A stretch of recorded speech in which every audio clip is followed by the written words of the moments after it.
Welcome back to HitPointsGaming, some more coverage of PAX Unplugged 2019. In this video, we'll be talking about Kapow.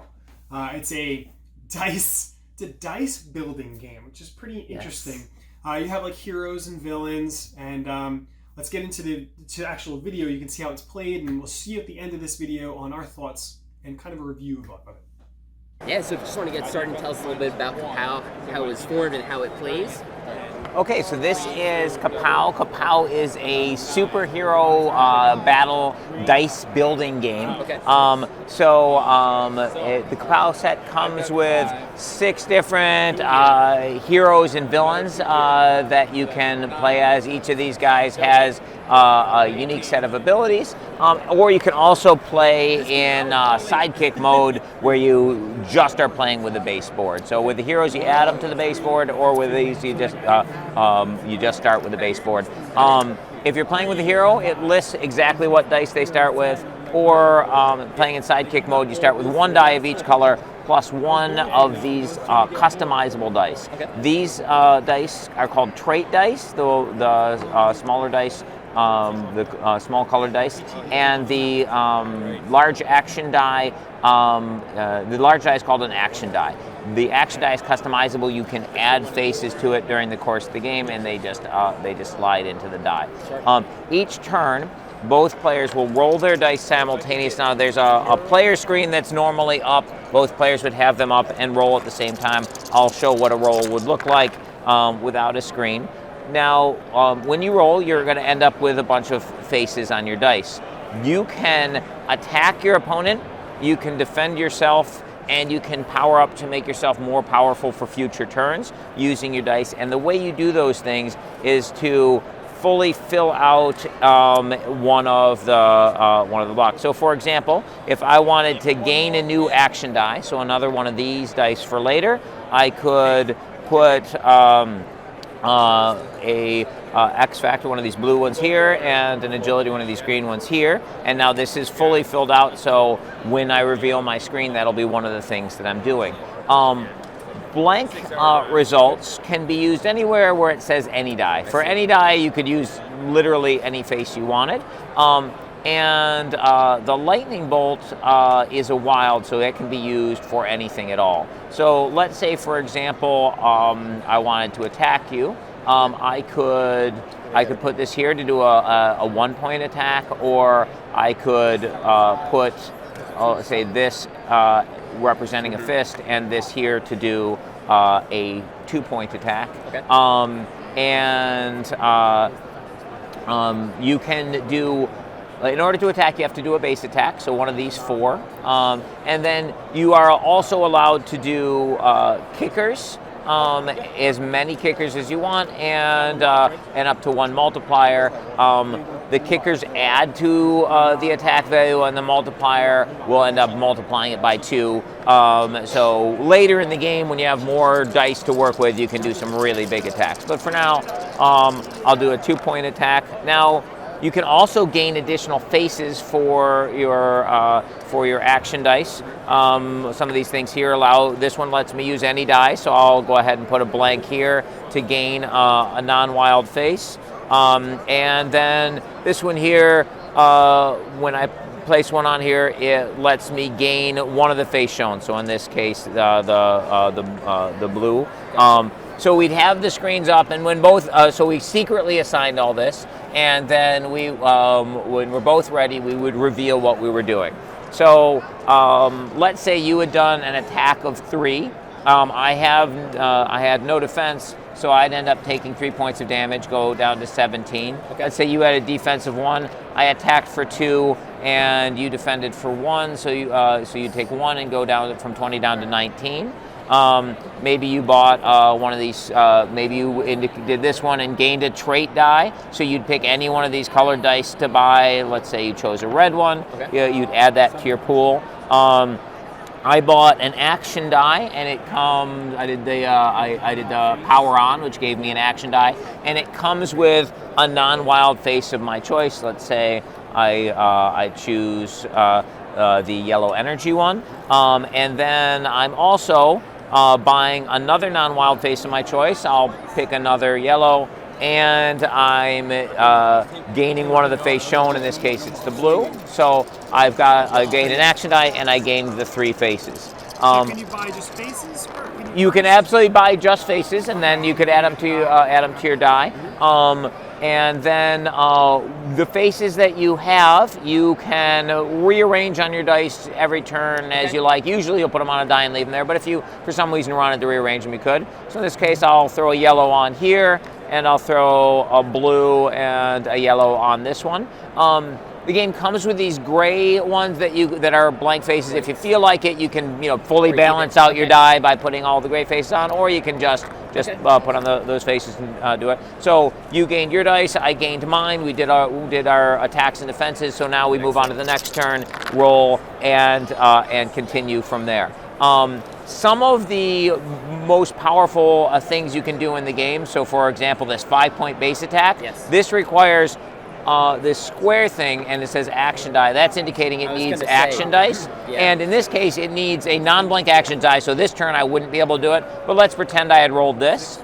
Non-blank action die equal to another non-blank action die. This is a wild, so it can equal anything I want. So I could, for example, do that and now have a base attack of 5. So not only are these dice customizable, because a lot of the same symbols are obviously on the trait Yes. dice as well, but now using the action dice, that's how you unlock your best attack. So so an advantage of the trait dice is when you buy them, they're fully ready to go. They have all their faces on them. You're going to roll less blanks on them initially.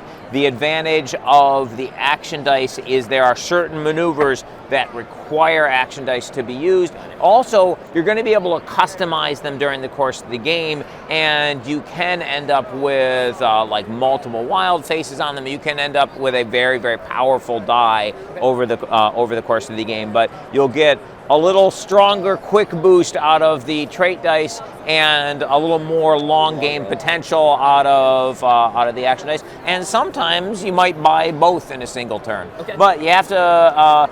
You also have some other abilities on here that you can do. So all the ones down here give you more faces. These give you more dice. And these guys up here are immediate. So let's say you rolled and you got a bunch of blank faces. You could potentially put a die here, and this is immediate. So before the screens are raised, you announce to your opponent, "I'm doing a time jump. I'm going to re-roll 1 die." Then you pick one of your dice to re-roll.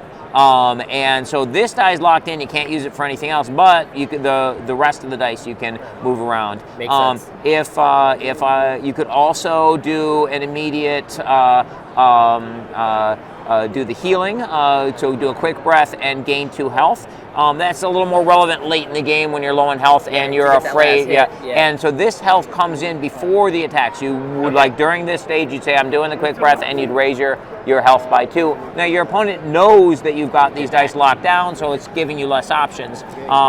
But those effects are immediate. And these you can, if you're pretty confident your opponent's going to try and be building up. These are some really nice aggressive things you can do. So this one here, Sucker Punch, if they gain any dice, they're going to take 2 points of damage. Defense doesn't stop that, so just straight damage. And Face Off, if they're gaining faces, for each face they gain, they're going to lose 1 health. So so these guys can, if you're early on, this is tough because early on you know the other person's going to be building up the dice. So these can be pretty useful early on, and also later in the like in the mid game when someone's getting more dice, sometimes they like to try and just build up their power really quickly, buy multiple dice, buy a ton of faces for them, and then so if you can do those, that can really chip away at their health. And then some of the bigger defensive maneuvers will also give the player faces at the same time. So frequently they'll say gain a non-wild face, which means you choose one of any of the colors. But if it just says you may gain a face, you could also gain a wild, which you'd usually want to do. Although some of the characters like rolling specific non-wild versions of their traits, so it's possible you might want to grab those. So let's take a look at one of the characters. So obviously they start with a certain number of dice. Right. So elusivity starts with a blue, a yellow, 2 green dice, and 1 action die with a wild. Okay. And then has some various abilities here.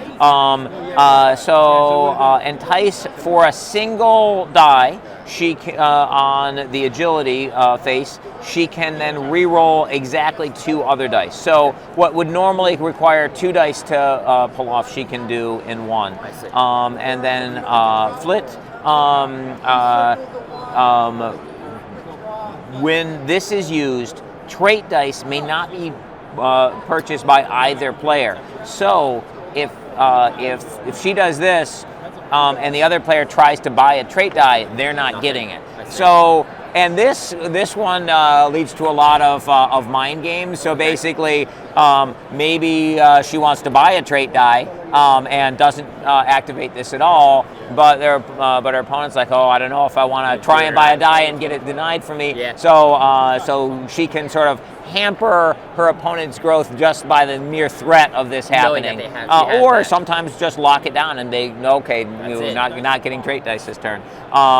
Entangle, this one's really cool. So basically, for might and an agility, she can drop a entanglement on her opponent, and this gives them -2 attack permanently. So basically, for the rest of the game, every attack they do is going to be -2 to the total. Wow. Now, the total is after all the multiplication and such. So let's say they did a 4-point attack and it was doubled. They'd be 8 -2 would bring it down to 6. Sense. And she can put multiple of these on them so it can get stacked up, so they get really smaller and smaller. entangled. Now, they can break out of the entanglement for 1 of the X factor in any die. So basically, they could spend their dice to break free, but then of course they're not spending their dice on other stuff. So she has the ability to wrap her opponents up, and then the adrenaline effect. So when you see these like bars between, it means you can do any number. Normally, in order to do a thing, you have to fill it completely. With this, you can put as many as you want, and each one does the effect over here, which is +1 defense kicker and +1 attack kicker. So basically giving attack and defense at the same time, using what are normally defensively only things. Now, in order to get a kicker, you have to do a base. So basically, to take full effect of this, she'd have to do some base attack, some base defense, and then any dice on here would be adding to both sides. Plus, she could also add with other stuff. Yeah. And do you have to use a kicker? Can you use a base and a multiplier? You can use a base and a multiplier. You must have a base. Yeah. Kickers are optional, and you can do as many kickers as you want, and then you're only allowed to do one multiplier. Got it. So 1 base, as many kickers as you want, and then a multiplier for those. And the different characters all have different abilities, unique abilities. So basically, when you play with this, they just add to your board and give you some unique extra options for your dice. So and obviously different health, I see too. Different health, and different numbers of starting dice, and very different abilities. So they end up playing very differently from each other. Very cool. So what comes in the base box? I also see, the rule book. I was like, here's a comic book. Yeah, that's the rule book. Yeah. So rule book in comic book form. You have all the dice you see here. You got you have 6 of the individual characters, and then the various components that go with them. So, for example, Timeout has the ability to lock in abilities. She can. Actually, sorry, that's that lock in there. You get a maximum of 3 of these for her, and when she locks in an ability, she picks something that costs 1 and puts it on there, and then every turn she's using that locked in ability without using any dice. So basically she can build up.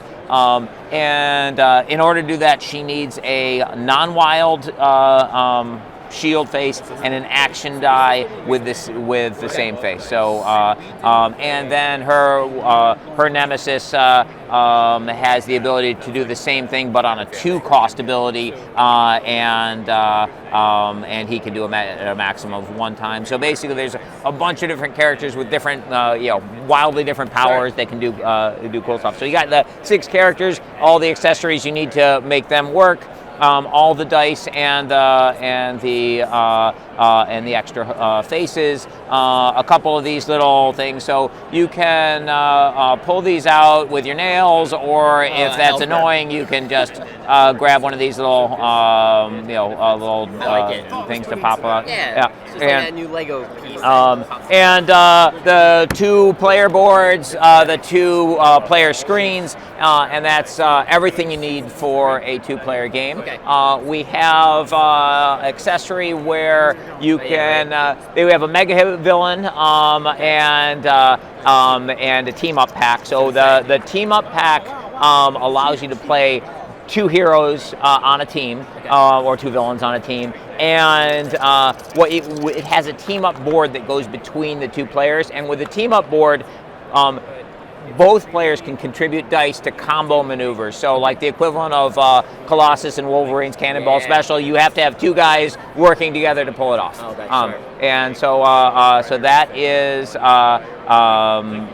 that's the team up board, and then the mega villain is designed to play against 2 heroes or villains at the same time, and so they have a team up board, and he's super powerful. And in order to use that, you need 2 sets of the game to have enough dice for the appropriate number of players, and the team up one, and then you can play 2, 3, or 4 players when you have that combination. I just have one question though. When it comes to the dice, we are all buying from the same dice pool. Exactly. So if I buy dice before you. Right. So basically, starting the villain starts with the first player marker, and then and there's usually multiple of all the dice left in the pool at the very beginning of the game. Then the player with the lowest health is going to get the first player marker. The damage from the attack is resolved from the first player's first. In the beginning of the game, that doesn't matter too much. Right. And the purchases happen from the first player first. So if there's only 1 blue die left and we both kind of want it, if whoever had the first player marker, assuming both players bought a trait die, that player would get it first. And the other person's dice is wasted. Oh well, they can pick any of the other dice. The only if there was like a single die left would it be wasted. So that would be pretty rare, but it can happen a little more easily with the action dice. However, the action dice give you the die plus a face. So at least you'd get a face. Obviously, it's not as good as getting the die and the face, but so yeah, that's a scenario where the first player marker could really matter. And at the very end of the game, when you do your final, you're doing the final attacks. If someone gets knocked out by an attack from the first player and they're second, they will not get to attack back. So that initiative really matters right at the end of the game. So. Okay. Very short. This is excellent.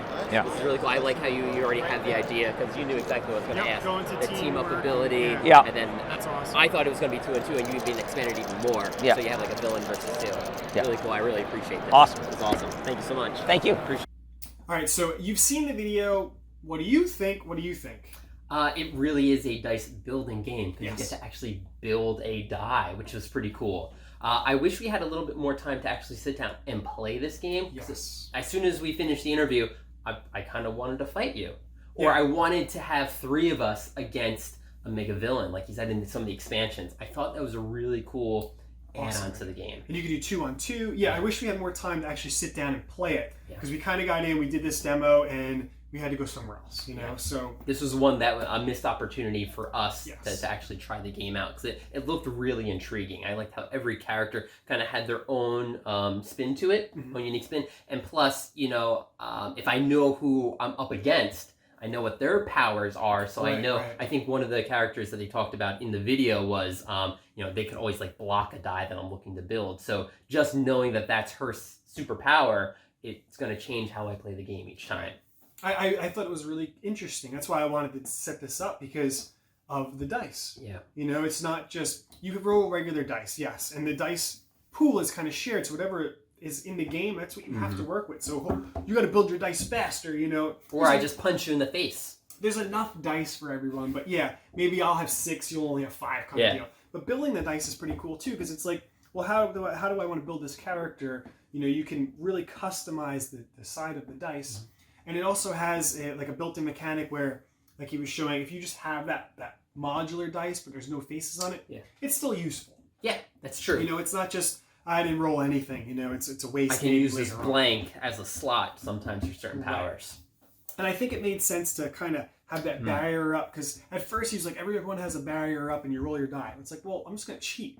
You know, but then when you show, hey, you were trying to cheat in the Amiga one. When you show your dice, you actually, you know, show where they're placed. And that was kind of cool. I wish we were able to sit down and play it to actually see how the moves work. Yeah, because we're fighting at the same time. Right. I like that. It's not my turn, I do X amount of damage, now you go, now it's we both roll. What do you think that person's rolling? And that's how you can build up your defense if you know a big attack might be coming or whatnot. So that I did like. And I wanted to be able to see like he said, there's like 2v2. You know, and that just being able to have that is really cool. You know, a lot of games like this are just 2 players. So that makes you, hey, I got some friends coming over. Yeah, we could check this out. You know, we can play this 4 players. I thought that was really cool. I love the art. The art's really neat. I do like comics, so maybe that's why it appeals to me. But I like the rule book because it was like a comic book. Pretty smart. So smart. Yeah. I liked it. I really liked it. I wish we could have checked it out, but this was another really cool looking game. Yep, absolutely. Definitely a highlight at PAX. Yeah, so thanks for checking this video out. Don't forget to like and subscribe.